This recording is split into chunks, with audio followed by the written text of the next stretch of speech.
বাহ বাহ বাহ বাহ বাহ বাহ বাহ, বিয়া কইরা বউ নিয়া ঘুরতাছস, অথচ আমার টাকা দেওয়ার কোনো খবর নাই।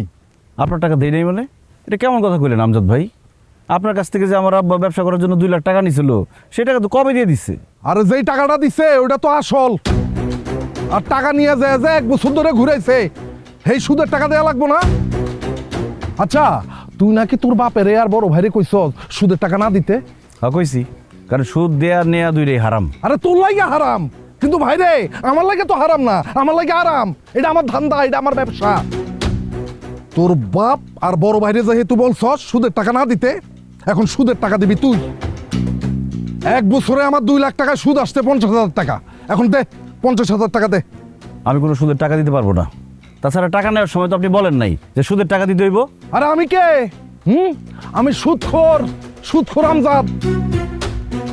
আমার নাম লেখা গরুর পায়ে বাইন্ধা দিলে গরুর খুর খইসা বইরা যায়। আমার কাছ থেকে টাকা নিলে সুদ দিতে হইব, এটা কি আমার কোয়া লাগে রে?